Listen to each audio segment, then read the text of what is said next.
Okay, so next up we have one from Bellular. And Bellular is talking about World of Warcraft's latest numbers. I always like to look at numbers. It's always interesting, although it is important to mention that when it comes to World of Warcraft, right now, their numbers are going to be very high because they've released friggin' Wrath of the Lich King Classic in September, and they're releasing a new expansion in November. So their numbers are going to be high. This is just like a no-brainer. What I think is going to be interesting is how high. So let's take a look at it. Welcome back. It's time again for WoW's health checkup. This time it's more interesting though. So, Season 4, it's a season of these greatest hits, dungeons, fated raids, and experimentation, all with a pretty damn dramatic reduction in the amount of just shitty busy work that's needed. It's also a season that, at least per the metric of something to do, did remove the usual mammoth content drought that WoW tends to have at the end of an expansion.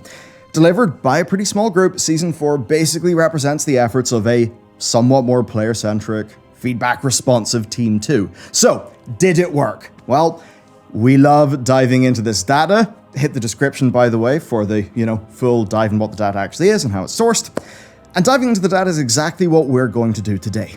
We're going to find out, did this experiment solve the content drought per the numbers? Did it retain more players than usual, prevent raid population falloff? What did not work, and what did work? Like today's sponsor, buyraycon.com/Bellular, where you'll get 15% off your first purchase, plus $20 off the gaming earbuds, or $10 off the gaming headset. And yes, I said gaming. Raycon are moving in with the wireless gaming earbuds and headphones. Both of these are compact, portable, and great for gaming on all of your devices. They're low latency, and they come with 3 different sound profiles. You've got pure. It's like, look, nobody's ever going to convince me that there's a better version of headphones than the ones that go like this. Ones that go like this, behind your head, those are the best ones. They have like a little thing that you put over your ear, and then they have like a band across your head and it goes to the other ear. Bro, those were the best. But guess what? They don't make them anymore. I don't know why. They don't make them anymore because those are literally the best. They're the most comfortable. Like this is too heavy. It's too big, too bulky. And then most of the ones that they do nowadays, the ones that go behind the ear, they have shit quality. So it's like I had these Sennheisers that went behind the ear. They were perfect. They stopped making them. Extremely frustrating. Bro, extremely frustrating. There's a market right now that is not being served. Balanced and bass. For me personally, I prefer pure. Now, these pair seamlessly with all major platforms with the click of a button. Personally, I've really enjoyed the earbuds. I love gaming with wireless buds because they're comfy. I like them. Wires also suck, so big win. Now, 5 gel tips means that you will get a perfect, comfortable fit that offers you really great passive sound isolation. They've got a total of 31 hours battery, intuitive touch controls, and of course, they're obviously great for more than just gaming. Going around, listening to podcasts. I really like Ali Abdal's one. I've been listening to that recently. So they're great for that, great for gaming. And you can check out both of these great products with the link down in the description box. Buyraycon.com/Bellular. You'll get 15% off your Raycon purchase, plus $20 off the gaming earbuds, or $10 off the gaming headphones. Okay, rating. Raids then. Okay, normal is pretty important to talk about, and it's also the minimum needed to get the slime cat.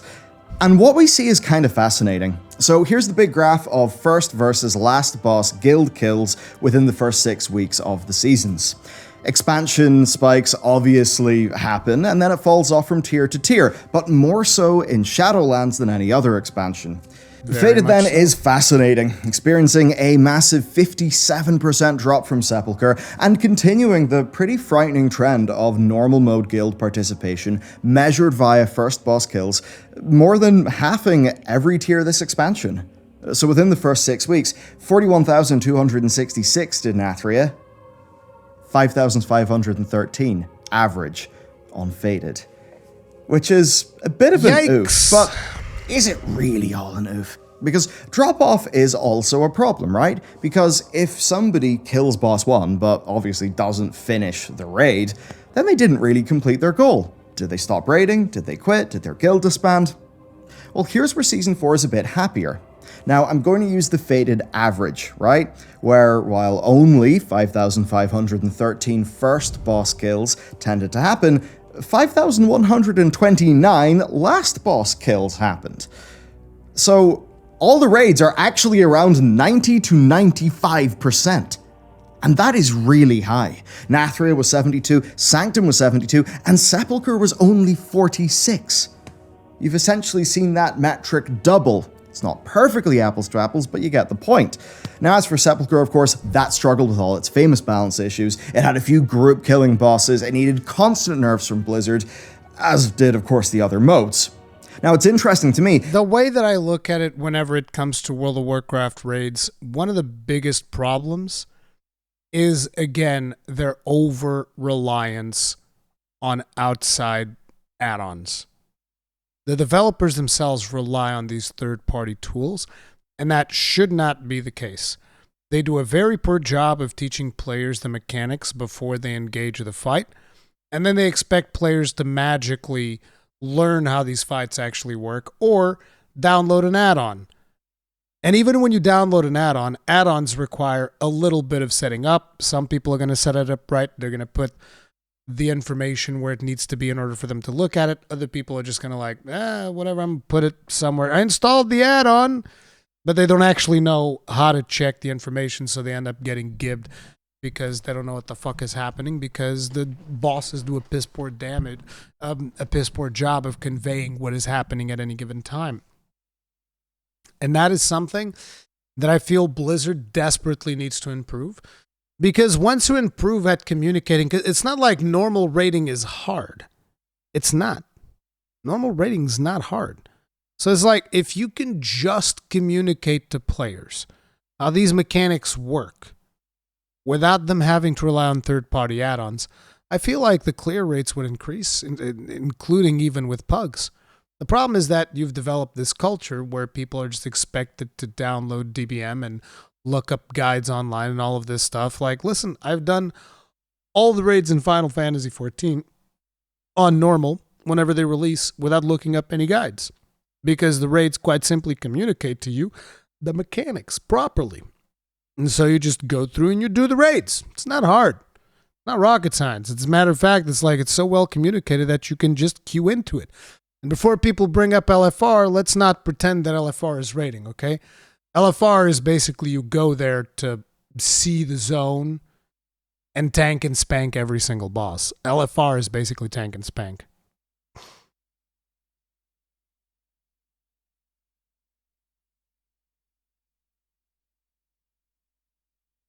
While I do agree that some mechanics need to be more clear, people also don't read even once the dungeon journal where abilities are explained. They shouldn't have to. I don't need to read a dungeon journal to go play Final Fantasy XIV and do the raids there. They need to establish a communication language. And once they establish that communication language, so like, for instance, you have a boss that does something and it starts an animation and it shows you a marker in the ground. You're going to know, okay, this marker is for this. Like one of the biggest examples is Final Fantasy XIV stack marker. People see a stack marker. Everybody knows, okay, we got a stack to share this damage because it's properly communicated in the game. The problem is that for most of World of Warcraft encounters, those things are not communicated to players. It's just like, hey, on this dungeon, we're going to make the swirlies red. And then on this dungeon, the swirlies are green.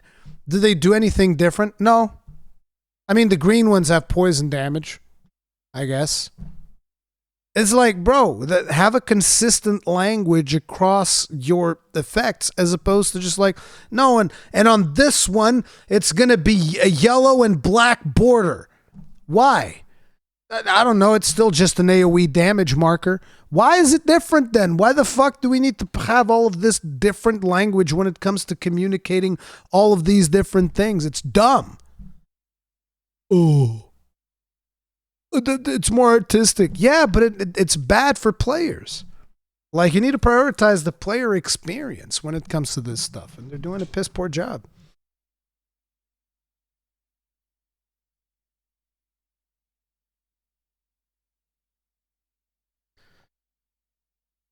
The color coding I do agree with, especially when they use the same color for enemy and healer AoEs.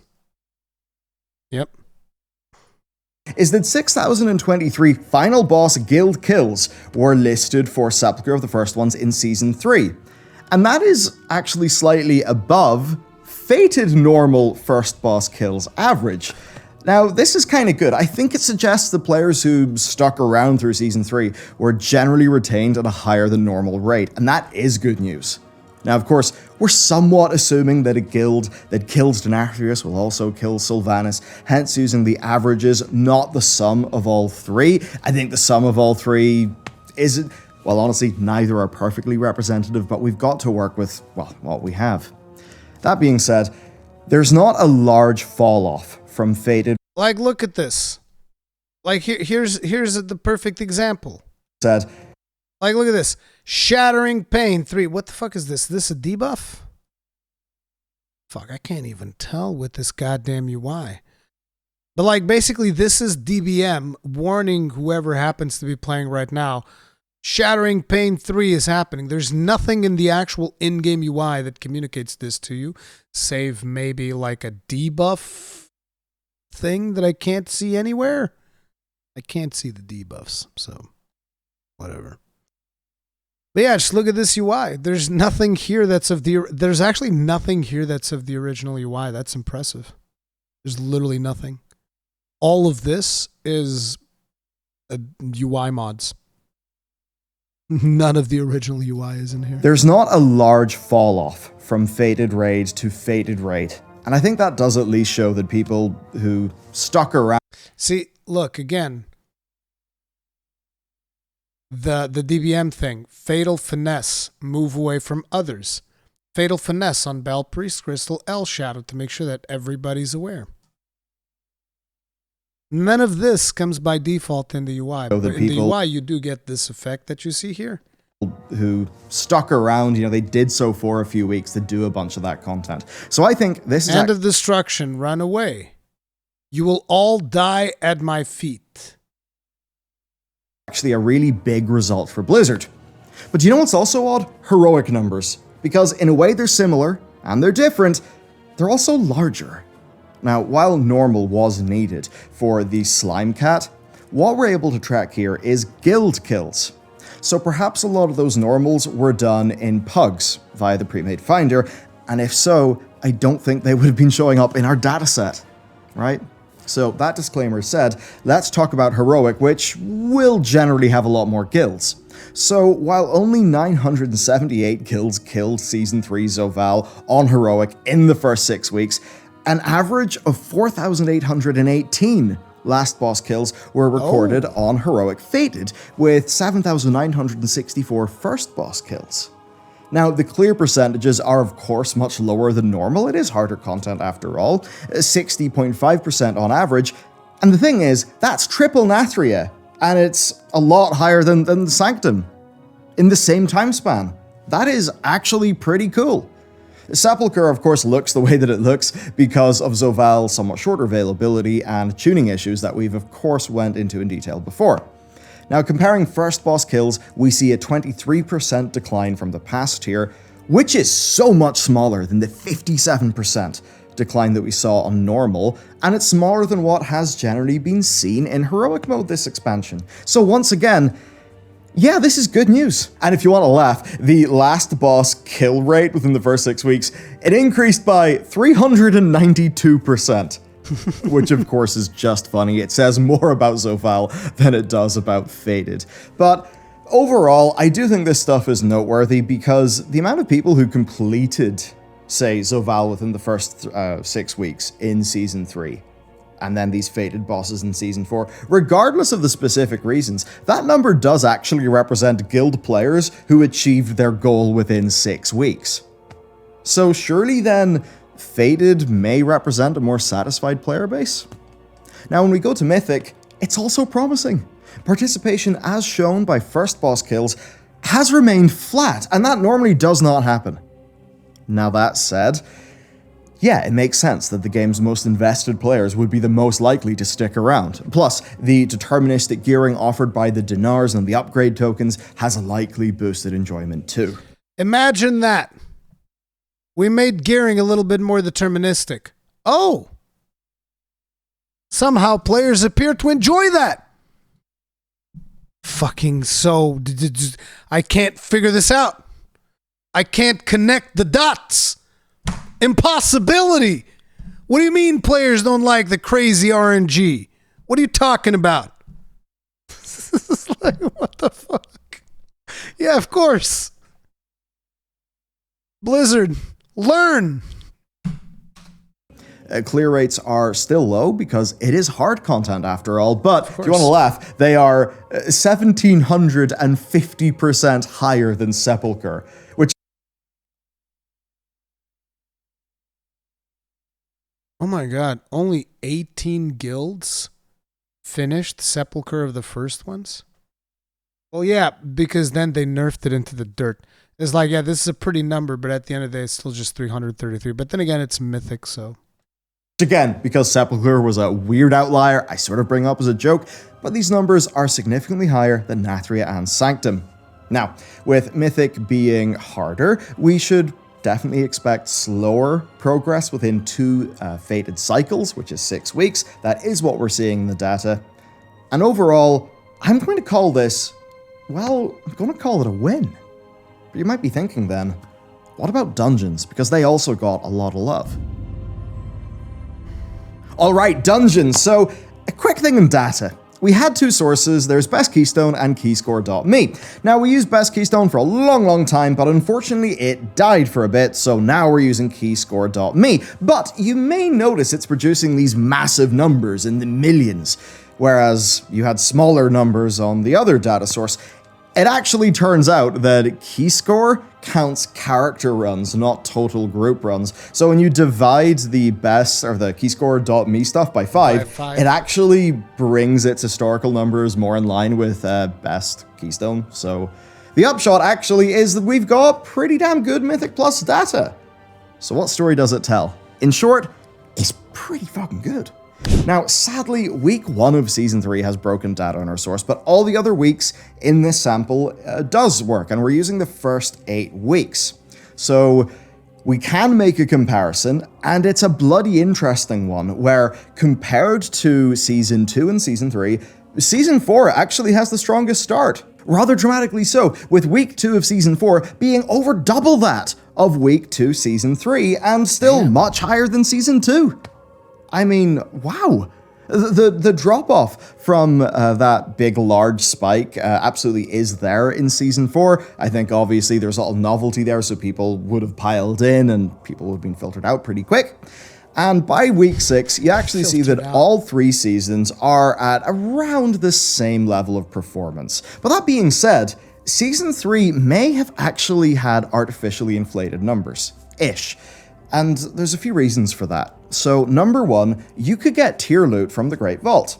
So much like how Mythic Plus participation skyrocketed in Season 4 of Battle for Azeroth because of corrupted gear, I think again, because tier could appear in the Great Vault, you were seeing a lot of people want to fill up their vault, even if they weren't really a Mythic Plus player.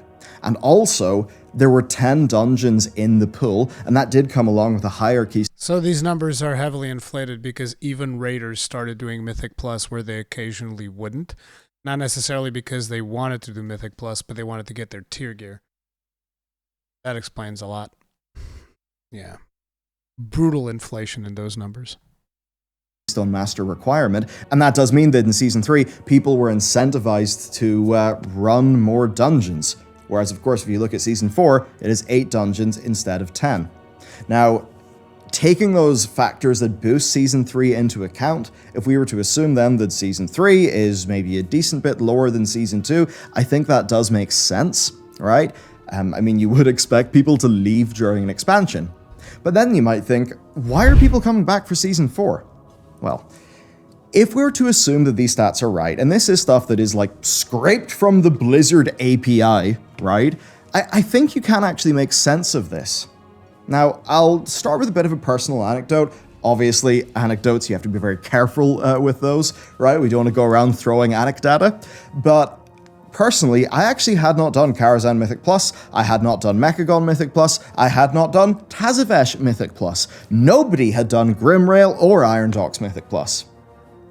Even if you played those dungeons back in the day, right? Even if you did Karazhan Mythic Plus, I hate to break it to you, I really do, but that was in like 2016, 2017. Yeah, to like 2018. That's like 4 years ago.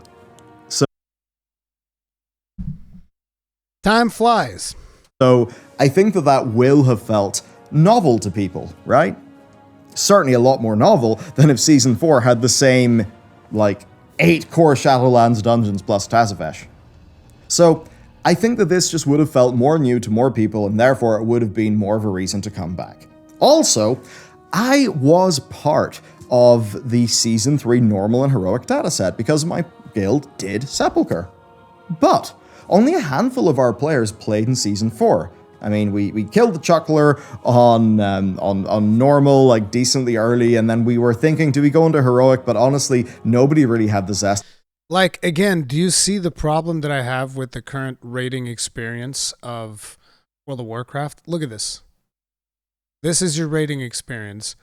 These are abilities that the boss is going to do. So in about 1 second, he's going to do Decimator. In about 8 seconds, he's going to do Chains of Anguish. And in about 10 seconds, he's going to do a Defile. And these are the ones that are coming after it. So in 15 seconds, there's another Desolation. In 26 seconds, there's another Torment. And in 1 minute, there's another Rune of Domination. This apparently is important information when you are doing the raid. Where's all of this communicated in the actual game UI? It's not.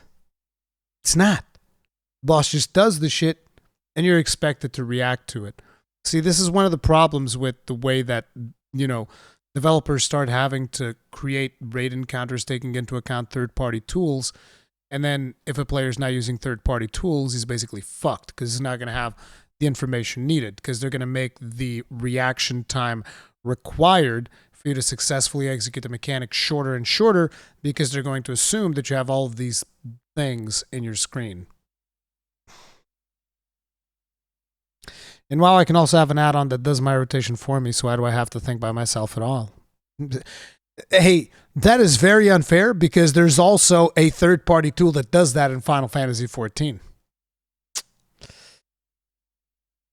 You could say Final Fantasy XIV works the same way. You just can't display bars, right? No, the point that I'm making, Ediro, is that in 14, you don't need the bars. You don't need these bars to show up because everything is communicated to you appropriately.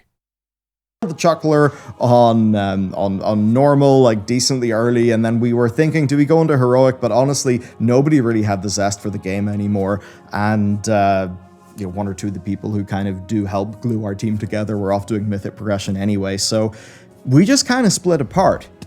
That meant that, I was there in Season 3 for the raid data, but I am not represented in the Season 4 raid data. But to the few of us who did come back, we did Mythic Plus. It did feel more novel, and the cross-faction stuff made the Alliance Pug experience far better, and that was an interesting thing as I went through the keyscore.me data.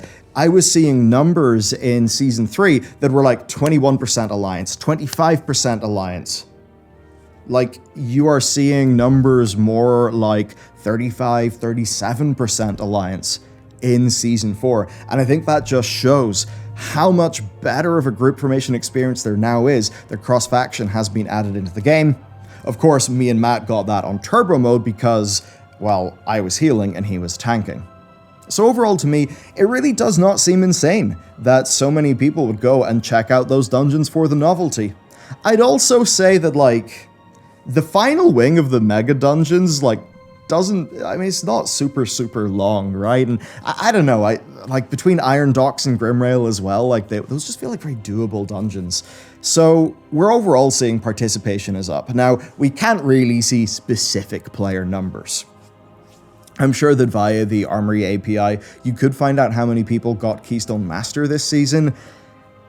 So I think that's probably the sort of thing we need to work out as a data source ourselves. If we can get like a little bit of development work done so that we can actually store all that data as time goes on. So, you know, there could be some funny business, like you could have the same number of players, but they're just running more Mythic Plus.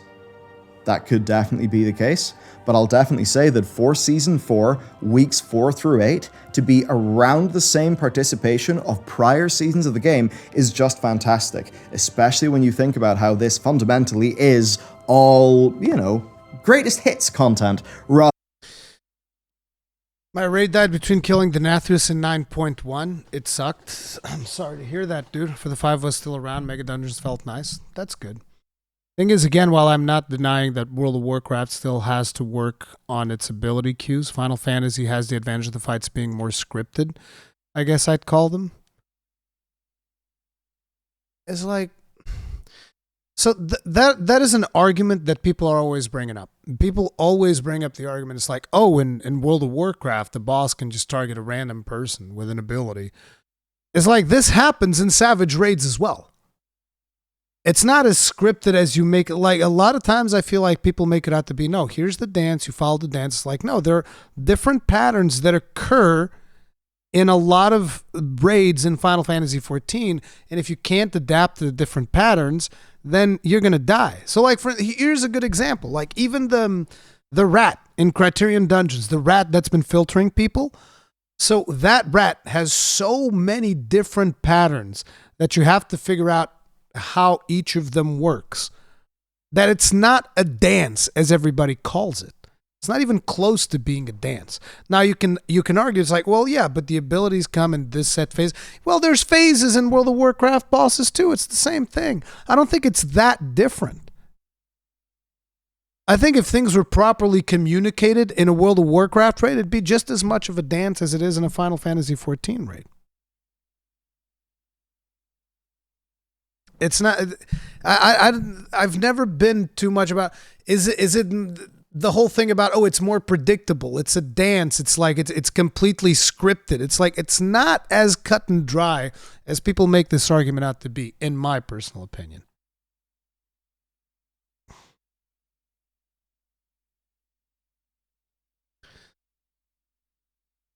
Of course, you're going to die and have to adapt. Would not be much of a raid fight, but it's the timings that can have different overlaps. Yeah, the same thing can happen in 14 as well. It's a lot more predictable than the queue system of abilities World of Warcraft has. Well, yeah. Okay, it's more. You can say it's more predictable, but the thing is, like, a lot of times the argument that I see is people saying it's not as random. It's like it can be just as random. Is it more predictable? Yeah, maybe. Maybe it's a little bit more predictable. But it's like, is it a good thing that the World of Warcraft raid bosses are more RNG and sometimes you get like a bad pattern, you get fucked? Predictable, yet people still can't clear place. PS5, P5S Devour. True. Hey, look, I got eaten plenty of times on P5S Devour, right? I'm a part of the problem. Other than brand new content, how it didn't come with a new story, a new like core hook, a major new marketing beat, or a new zone. And this absolutely, I think, shows the benefits of shaking up that dungeon pool. Another thing then is uncapped Valor points. That's a fairly massive change. It would mean that if you kept running dungeons, you would keep feeling rewarded, and that's important. So as for my analysis on this, I've got to be real with you. I'm kind of over the moon at these numbers. This is great. I mean, let's be real. Almost every single data video we've done in the last 2 years has been bad news. Yes. So seeing that these faded raids are seemingly doing a good job at retaining players, that is a brilliant sign, even if those numbers are, compared to the past of the game, small. That hopefully indicates that the same plan, executed better, and in a more healthy expansion, that would yield similarly strong retention, but with a higher baseline number. As for Mythic Plus, that's simple. Novelty wins, uncapped VP wins, getting tier gear via the Creation Catalyst wins. This all too does line up with broad community feedback, which has been very positive. Now, there have been a few points of feedback, some class balance things, people wanting the dinars to be less stingy, and obviously this season having no new things for world content players. So, to bring this to a conclusion, Season 4 is a limited success. That's all it really ever could have been, right? It was stuck at the end of a dud expansion. But I want to bring up something. So here's the World of Warcraft subscriber graph. This is from back when Blizzard used to report that, and they stopped reporting that after Warlords of Draenor made all the subscribers run away. But if you look at Mists of Pandaria, you get something interesting. I mean, Mists of Pandaria was scoffed at that BlizzCon. There was a lot of dislikes in all those videos, you know, back when YouTube showed dislikes. It just didn't seem to resonate with a lot of people, and then it had some launch quirks as well. But what you actually see is that after the subs go down, they go back up again. Now Mists of Pandaria is really hailed as a fantastic expansion, and that is reflected in the data, because where expansions usually get a bunch of new players, churn a load, have a big dip, and then have a big spike at the next expansion, Mists of Pandaria, it had its dip, then it actually climbed and maintained. That is super goddamn impressive. Now, I'm not saying that's what Season 4 has done, we don't have subscriber numbers, but when I look at some of the suggested retention in the raid... It's impressive indeed, considering that that's when they removed talent trees. Ugh. Dataset, man, that does begin to remind me of those sort of good signals that came in the Mist data. So I think this has clearly generated so much more engagement than a 10+ month long Season 3 would have. Players got game to enjoy, developers got to experiment. It is a win-win. So then what can we get in the future? I mean, what? Faded old raids as a side activity alongside current raids? Maybe a revamped time-walking sort of old raid thing where the old raid gear is actually good? Who knows? The more deterministic gearing they experimented with, Blizzard being willing to uncap VP and Conquest a bit earlier on in a season, or just be less restrictive in general. Hard to say. But the World of Warcraft dev team had to move on to Dragonflight. Those who stayed behind though, and cracked out this patch, did a fantastic job. Just imagine if the final patch of Legion was like this. An Emerald Nightmare with proper balance, an awesome selection of raids to do. Even look at BFA. Dazara Lore was hailed as one of WoW's best raids in years. If that was available on an equivalent of Faded, then, I mean, after I killed N'Zoth, yeah, I would have went back and done that. Especially if they fixed up the corruption, gear acquisition stuff and backported it into the old content, maybe made it fully deterministic. So do you see my point? The idea of doing like a greatest hits remaster season at the end of an expansion is just wonderful. It takes where there would almost always be a content drought and it actually makes something of it. It's nice to do a data video that is not all doom and gloom. So that's good shit, and let's hope that good shit continues into the next expansion. So that's it for today's video. Thanks to our sponsor. You can check them out down below, and I'll see you next time.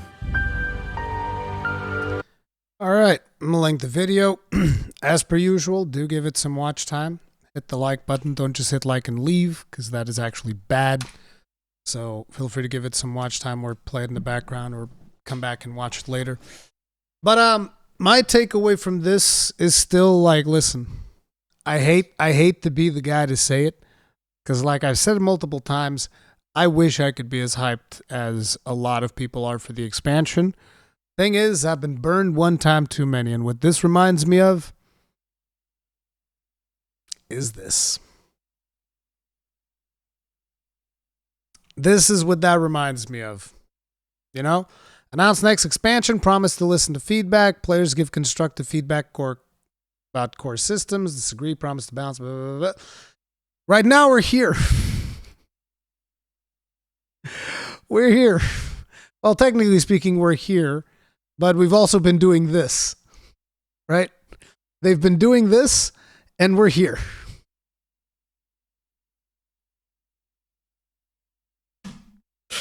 And it's like, dude, I just hope that we don't get fucked again. That's all. I just hope we don't get fucked again. That's all I'm saying, you know? But at the end of the day, I'm going to be here to report on it. If players are going to get fucked again, I do feel like way too many people are just like, let's go, Dragonflight's going to be amazing. It's going to be the best. It's like, I don't know if Dragonflight's going to be that good. I don't. Like, dragon riding seems like it's going to be fun. Whether Dragonflight itself is going to be good, I don't know. I'll play it. I'll talk about it as I become aware of whether it's good or not. But let's not forget this. Let's not forget this part. Because that seems to be the mistake that we always make at the start of every expansion. I'll say don't know how it's further class, but the rogue dev has been highly active interacting with the community and implementing feedback. Of course. Of course, the fucking rogue. RMP, Rogue Mage Priest. They need to be the best because they're on PvP and shit. Of course. It's actually beta time, so we should be around disagree and promise to balance it all perfectly down the line. So now the circle seems to be broken. We'll see. Any hype that I could have had is killed by remember that the company is Blizzard, and all the stuff that comes with that really kills the hype. I completely understand. At the end of the day, it's a game. If it's good, I play it. If it's not, I don't, so whatever. Yeah, it's just like, I really just want to see World of Warcraft be decent again. Not even saying, just be decent. Just be like a good game that we can all enjoy, you know? They're always very active before expansion releases. Yeah, true. Overwatch 2. That's going to be good. Yeah, those are my thoughts on that, on the numbers and all that. Let's, here's the thing. I am not advising anybody to jump into this. That's the whole point. I am not recommending you jump into it. My recommendation is like, if you are super hyped, I still think that you should wait. And then you should wait for people like me to tell you whether or not it's safe to dip your toes into the water again. That's the way that I look at it. You should wait for content creators to take a look. You should wait for... And I don't mean just me, because like you guys already know that I have a very... Like, I'm taking the extreme skeptical, cynical look at everything that comes out. You should also listen to some people that are maybe a little bit more optimist, right? Which we do here in the channel as well. And then you balance those opinions out and you figure out what you want to do. But fundamentally, jumping in right now, I don't know if you should. I can't advise you in that manner. Yeah, that's that.